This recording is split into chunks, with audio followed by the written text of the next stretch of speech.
foi contratado de maneira definitiva pelo Flamengo. O Flamengo havia comunicado aos empresários que não iria exercer a opção de compra. Inclusive, os empresários chegaram a oferecer o jogador no Atlético Mineiro, no Palmeiras, no Cruzeiro. Isso tudo é dirigente desses clubes que me confirmaram que o jogador foi oferecido. E hoje mandou documentação para os empresários do atleta exercendo a opção de compra. Bom dia nação, sejam muito bem-vindos mais uma vez aqui ao nosso canal, sempre trazendo conteúdos diários para vocês sobre o Flamengo. Se você é novo, já vai deixando o seu like, se inscreva, ative o sino e sempre compartilhe nossos vídeos com seus amigos. Nesse domingão, dia 21/7 de 2024, estamos trazendo as últimas novidades para você do mercado da bola do Flamengo e também analisando aí o pós-jogo de ontem, vitória do Mengão de virada 2-1. Valeu, Pedro Henrique Torre contando a história desse jogo pra gente, vitória do Flamengo pra cima do Criciúma e esse lance do pênalti aí com o Barreto chutando a segunda bola ali dentro da área. Enfim, a Renata Ruel vai explicar pra gente o que diz a regra em um lance como esse. A regra da interferência da bola é regra 5. A regra de chutar um objeto, né, tocar um objeto, arremessar um objeto na bola é regra 12. Então não adianta você falar assim, olha, eu fui só em uma regra e está escrito isso. Não, é por isso a importância de você conhecer a regra num todo, o livro de regras como todo. O fato dele tocar a bola, essa bola na outra bola, dentro da área é pênalti, fora da área é tiro livre direto. A questão é a regra 5, a interferência de um objeto extra no campo de jogo. Então é até interessante depois a gente ver se a CBF vai ou não soltar o áudio do VAR, mas a gente entende que o VAR teve a mesma visão do árbitro em campo, que o jogador, que a bola interfere com a ação do jogador e por isso não sugere a revisão, mantém a penalidade. Conhecimento da regra. É porque ele para nitidamente ali e dá o toque na bola. Vou pedir até se o pessoal puder tirar a tarjinha aí pra gente, que é até pra ver legal que é aí, ó, esse daí, né, que ele para e toca. Fala, Fê. Então, eu concordo com a decisão da arbitragem, né, muito bem explicada pela Rê. Na regra diz isso, né? Se você arremessa outro objeto na bola, é tiro livre direto dentro da área, pênalti.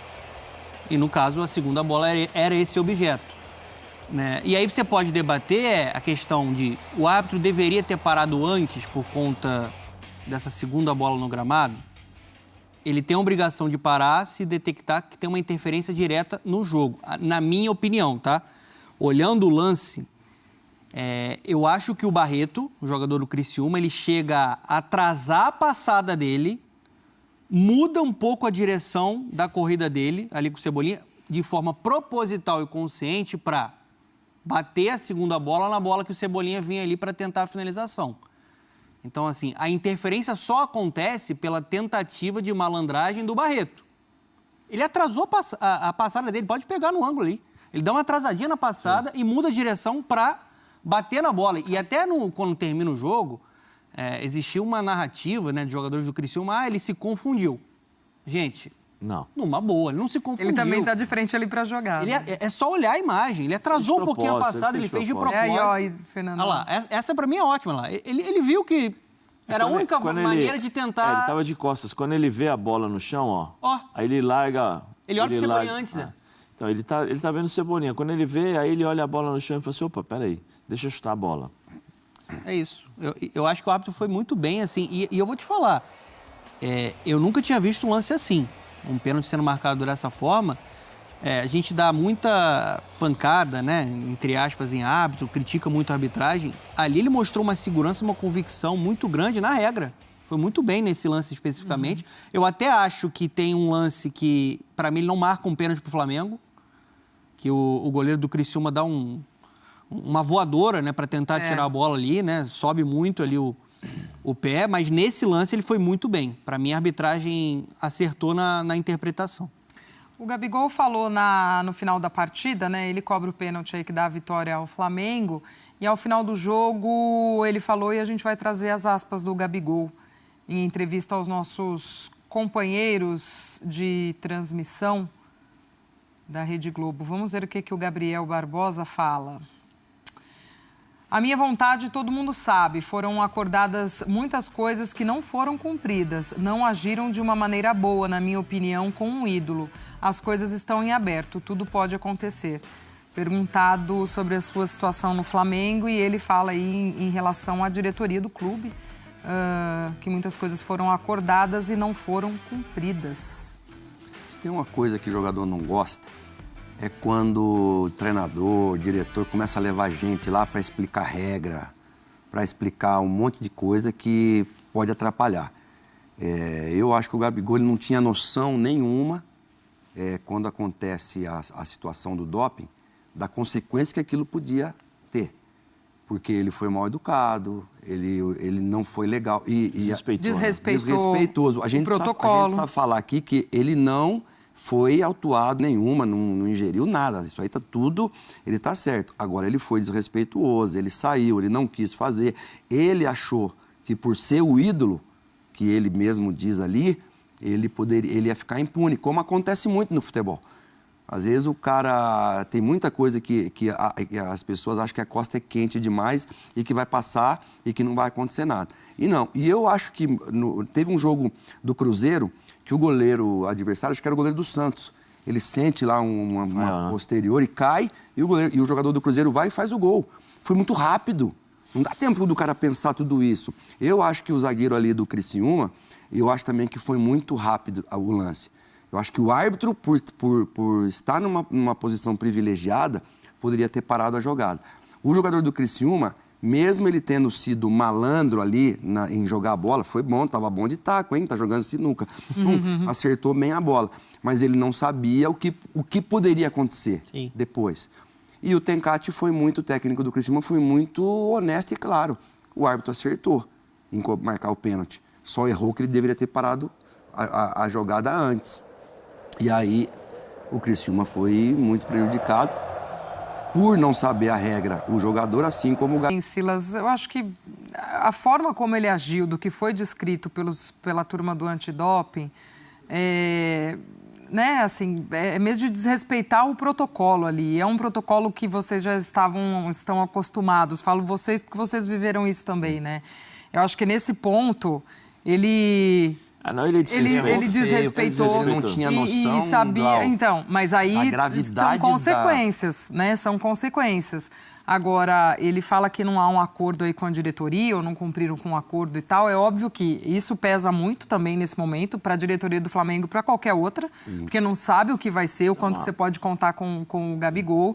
E aí, nesse meio do processo, o que a gente tem é que a diretoria traz aquela proposta para ele, que também não é aceita, e aí o staff dele também fala que já está conversando, que eu acho que isso também pegou muito aí para a diretoria. Tem muito telefone sem fio. Muitas nuances, né, Zé? Muitas coisas nas entrelinhas, né, diria. Eu acho assim, acho que o Gabigol tem a imagem perante a torcida, ela é ótima. Independente se ele joga bem, joga mal, eu acho que realmente, de fato, ele atingiu um nível ali, um ápice e uma idolatria muito grande. O problema é que muitas vezes essa idolatria ela é confundida, né? E você acha que você pode fazer o que você bem entender porque você é ídolo. E não é assim. Ele já tem um desgaste com o Marcos Braz, que, segundo informações, justamente foi por conta de uma questão de doping, que o Marcos Braz falou que ele teria que ficar no vestiário porque o jogo não tinha acabado e tinha que ter o sorteio e ele ainda e o sorteio não havia acontecido. Tem o desgaste também do dia a dia. Faz 1 ano e meio, mais ou menos, 1 ano e meio, que o Gabigol não é mais o Gabigol. Que o Gabigol não é mais o Gabigol. Tem a questão do treinador, que já deixou muito claro que o centroavante dele é o Pedro. E o Pedro está fazendo por merecer. O gol que ele fez aí é gol sensacional, é gol de centroavante. É uma rapidez de pensamento, execução, ajusta o corpo, né? Entendimento da localização do campo, posicionamento de goleiro. Né? Então, assim, não tem como o Gabigol jogar hoje no lugar do Pedro. O Pedro é o titular.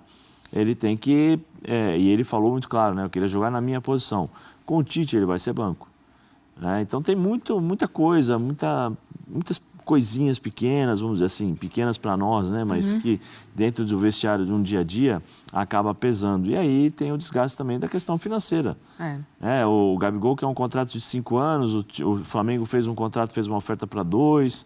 segundo números assim, altíssimos, o staff do Gabigol fez para né? Fez para 1 ano. Então, assim, eu acho que é natural esse tipo de situação. E o Gabigol, assim, acho que não tem que ficar falando nada, não.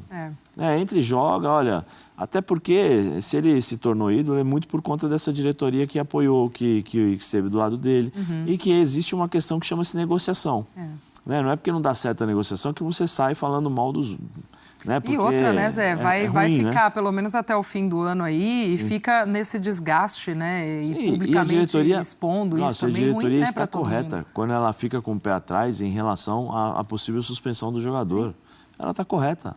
Ela tem que se defender e saber, se eu não posso contar com ele, não puder contar com ele, eu tenho que fazer uma nova contratação. E o direito dela de agora no meio do ano sair e querer ter um retorno financeiro? É lógico. Se ela chegar e falar assim, não, peraí, agora eu vou esperar. Né? Eles fizeram uma movimentação justamente por conta da possível suspensão do Gabigol, que foi a contratação do Carlinhos. Não é a mesma coisa, mas na contratação do Carlinhos a mensagem já foi clara do treinador. Eu poderia contratar um jogador com as características do Gabigol. Qual a característica que eu peguei? Eu me aproximei mais do Pedro. O Carlinhos é muito mais próximo, muito mais parecido do Pedro do que do Gabigol. Então o recado já foi dado. Agora cabe ao empresário do Gabigol, que é competente, procura um outro clube, ouve, né, escuta outras propostas e faz parte da negociação. Tudo tem um começo, meio e fim. Se o Gabigol sair do Flamengo, a história dele não vai acabar. Ele será lembrado eternamente por tudo aquilo que ele fez. Então o fim pode ser no campo, mas não fora. Nas arquibancadas ele vai continuar sendo o Gabigol do Flamengo. E a gente está vendo Só ver os números dele no jogo, Fer, e aí você já comenta, por favor, só para passar também como foi a participação do Gabigol no jogo hoje. Em 13 minutos, 1 gol, 3 finalizações, 2 certas, 3 ações na área rival e 100% de passes certos. Entrou bem de novo, né? Ele entrou bem contra o Fortaleza, um jogador que melhorou fisicamente, tá mais fininho, mais participativo. Você vê que é muito diferente do Gabigol que a gente viu na última temporada, em grande parte, né, de 2024. Eu vejo ele tentando dar uma resposta para, se for o fim de um ciclo, e um ciclo que ele é ídolo do Flamengo, vitorioso, protagonista, um símbolo dessa era gloriosa do Flamengo, que pelo menos ele termine tentando, de maneira digna, entregar algo a mais. E acho que ele foi bem contra o Fortaleza e foi bem hoje.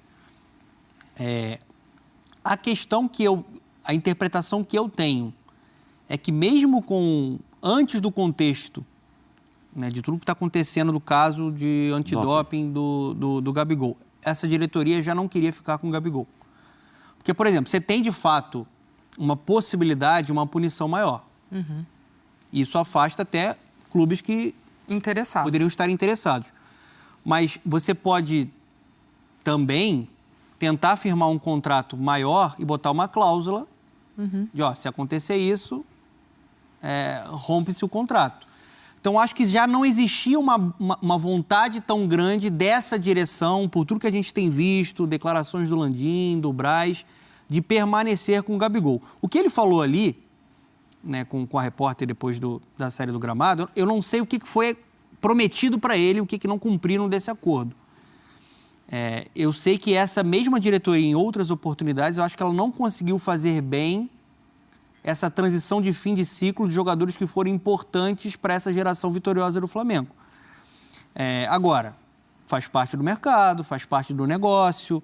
Ele não ser titular, vai reclamar como? O Pedro é o artilheiro do país. Fez hoje outro gol, perdeu o pênalti, mas depois ele faz um gol que ajusta o corpo e a batida de quem conhece, né? Com muita qualidade. Donando a Copa CESP, ou não?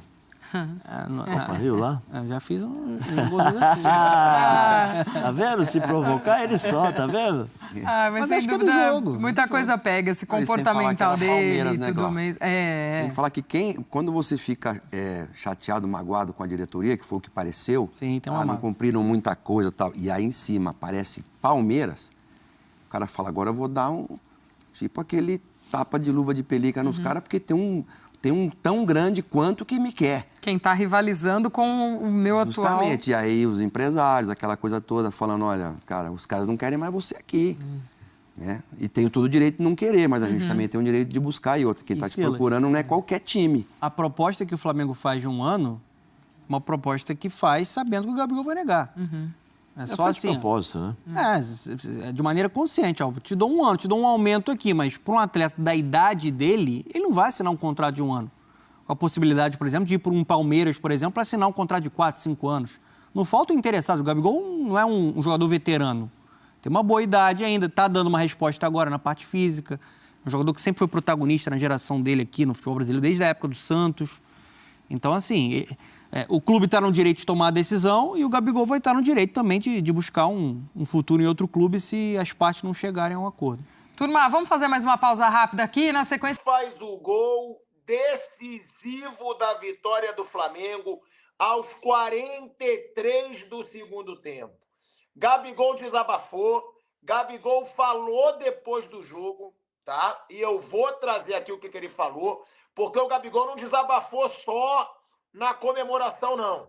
Porque a comemoração é bem clara, ele comemorando para onde ele aponta ali, tirando a camisa, vibrando de uma forma... Eu gostei de ver a comemoração do Gabigol.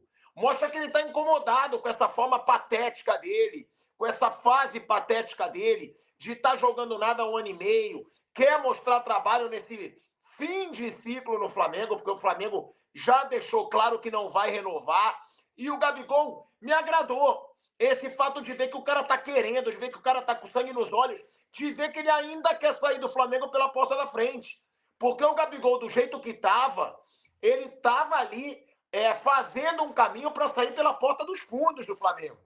E o Gabigol faz o gol da vitória.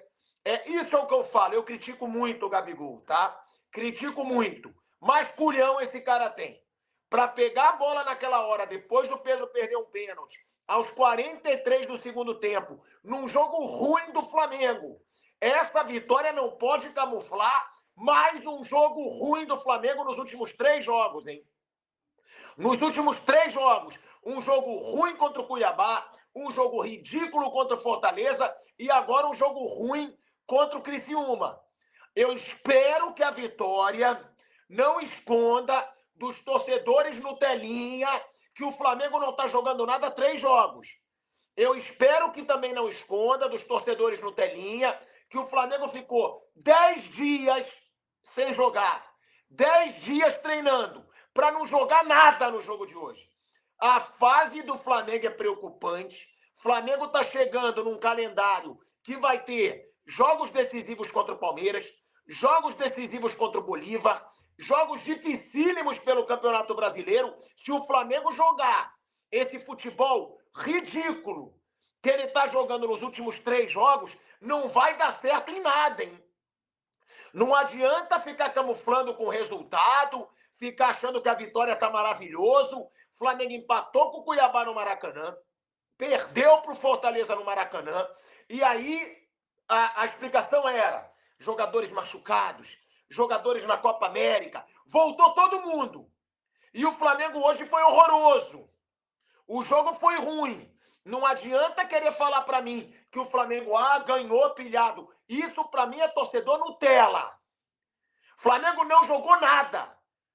Flamengo podia ter saído hoje com empate do jogo contra o Criciúma. Imagina uma sequência como essa, brigando pela liderança. Empate com o Cuiabá, derrota para o Fortaleza e empate com o Criciúma. Tudo em casa. Imagina. Só que o torcedor não pode deixar eles esconderem isso. Alguém tem que perguntar para o Tite na coletiva por que o time não está jogando nada. Por que o Flamengo teve 10 dias de preparação para um jogo contra o Criciúma e o Flamengo não jogou nada? Relembro para vocês, o Flamengo vai ter 2 jogos contra o Palmeiras a partir do dia 31 de julho, 2 jogos contra o Bolívar para decidir Copa do Brasil e Libertadores. Flamengo vai ter jogo contra o Botafogo pelo Brasileiro, Palmeiras pelo Brasileiro e São Paulo pelo Brasileiro. Esse vai ser o calendário do Flamengo a partir do dia 31 de julho. Se o Flamengo jogar o futebol ruim que ele está jogando nos últimos 3 jogos, vai dar ruim. E aí é o momento decisivo de Libertadores e Brasileiro principalmente. Copa do Brasil é o menos importante. Agora, não dá para levar como normal o futebol que o Flamengo jogou contra Cuiabá, Fortaleza e Criciúma em casa, tá? essa vitória não me convenceu nada. Essa vitória é um alívio, porque o Flamengo volta ali a colar no Botafogo. É um alívio, mas não convenceu ninguém que entende minimamente de futebol. Sobre o Gabigol, Gabigol falou o seguinte, saindo do jogo, tá? O Gabigol desabafou. Ele falou que não foi cumprido o que prometeram a ele e que essa não é a forma de tratar um ídolo do clube. O Gabigol falou sobre isso, ele deixou claro que não cumpriram o que prometeram a ele, ou seja, não tivessem prometido se não fosse para cumprir, e que isso para ele não é uma forma de tratar um ídolo do clube. O Gabigol desabafou não só na comemoração, mas também na declaração depois do jogo, tá? Agora, o Gabigol também poderia ter falado que ele não está jogando nada há 1 ano e meio. Há 1 ano e meio, o Gabigol está sem jogar nada, está colecionando polêmicas e pediu muito alto também. Tudo bem, estava acordado que ia renovar 4 anos para ganhar mais de 2 milhões de salário, com uma luva altíssima. Tudo lindo, mas não dá para o Flamengo fazer isso se o Gabigol não está jogando nada há 1 ano e meio. Se o Gabigol não está entregando há 1 ano e meio. Se o Gabigol está tendo atos de indisciplina há 1 ano e meio. Então, o Gabigol deu esse desabafo, saindo do jogo. Ele desabafou, ele falou que isso não é forma de se tratar ídolo, que não cumpriram o que foi prometido a ele, só que o Gabigol tem que lembrar que a fase dele é muito ruim.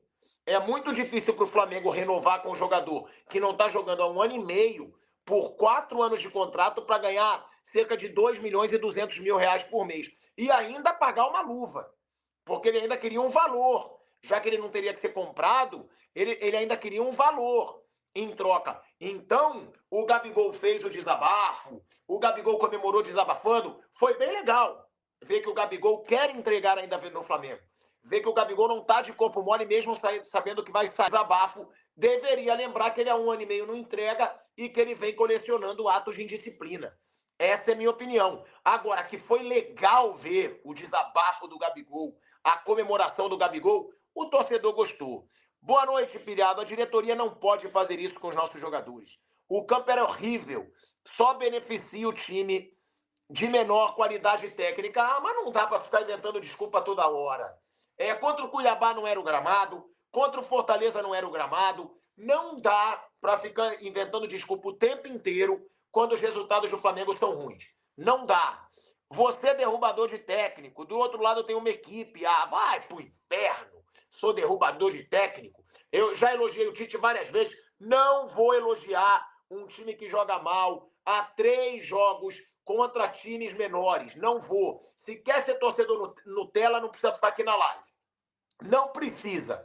Eu não vou elogiar um jogo ruim contra o Criciúma porque querem que eu não questione o trabalho do Tite. Tem que questionar. Se ele teve 10 dias para trabalhar esse time, para jogar o futebol que ele jogou hoje, o torcedor que está convencido, para mim, não é torcedor de verdade. A Lívia está me lembrando aqui, o elenco mais caro do Brasil. Antes a desculpa era a Copa América. Eram lesões. Hoje jogou o time todo. Se prepararam 10 dias só para esse jogo e jogou mal. O Maxwell, ele diz, juiz 2, Criciúma 1. Vamos lá. O pênalti. Comigo aqui não tem papinho. Pênalti no Arrascaeta. Empatar o jogo para o Flamengo aos 30 minutos do segundo tempo. De lá para cá, dos 30 minutos em diante, o Flamengo pressionou demais o Criciúma, muito, o tempo todo, foi para cima. Mas naquela base do vai para cima, sem organização tática. O Gabigol entrou. E aí, aos 40 do segundo tempo, eis que o Barreto, jogador do Criciúma, de maneira extremamente infantil, juvenil, para não falar uma outra palavra, o que aconteceu? Flamengo no ataque dentro da área do Criciúma. Tinham 2 bolas no campo, porque o torcedor jogou uma bola no campo. Obviamente não queria atrapalhar o jogo, mas acabou, entre aspas, atrapalhando. O Barreto viu uma bola, o que ele fez? Ele chutou a bola em cima da bola que estava com o jogador do Flamengo, dentro da área do Criciúma. Isso, pela regra, pelo menos o que falaram na transmissão no Premier, isso é pênalti. Eu nunca tinha visto isso. Eu acho que muita gente nunca tinha visto isso. Mas, pela regra, isso é pênalti. O árbitro tem que dar a penalidade máxima. E ele agiu de maneira correta. Os jogadores do Criciúma se revoltaram após o jogo, foram para cima do árbitro, mas regra é regra, não tem jeito. Recentemente, um jogador do Juventude foi expulso porque ele, entre aspas, defendeu o adversário dele porque um torcedor do Internacional invadiu o campo para poder agredir um atleta do Internacional. Ele foi segurar o torcedor partiu para cima dele, ele, entre aspas, agrediu o torcedor para se defender e acabou sendo expulso. Eu achei um absurdo. Gabigol aí, com a partida contra o Criciúma, completou aí 7 jogos pelo Brasileirão e não pode jogar por outro time na competição. Gabigol é alvo do Palmeiras e outros clubes. Atacante entrou no jogo de sábado contra o Criciúma e marcou aí um gol de pênalti. Gabigol estava muito tempo aí sem marcar gol pelo Flamengo. A última partida que ele tinha feito gol foi justamente aí na vitória, naquela belíssima goleada contra o Vasco por 6-1. Então, o Flamengo ainda continua aí rumo à liderança do Brasileiro. Atualmente está na 3ª colocação, atrás de Botafogo, que é o líder, e seguido aí de Palmeiras. Mas o Mengão continua aí muito vivo. A gente não jogou bem essa partida, sendo sincero, não jogamos. Mas o resultado é o mais importante. No final aí, pode ser suficiente para o Flamengo conseguir um título, né? O Flamengo saiu atrás do placar, perdendo por 1-0. Conseguiu aí a vira. Pedro, mesmo perdendo o pênalti, conseguiu fazer o gol de empate naquela jogada linda de Arrascaeta ali. Pedro puxou a marcação e tocou sozinho, tocou ali um chute forte, né? O goleiro não deu chance nenhuma para o goleiro. E Gabigol aí, naquele pênalti inusitado que sofreu aí, marcou o gol. Então o Flamengo está pensando sim na permanência de Gabigol. Vai se reunir por 3 anos de contrato. Então vamos ver agora, o Flamengo tinha dado proposta por Gabigol de 1 ano, não agradou.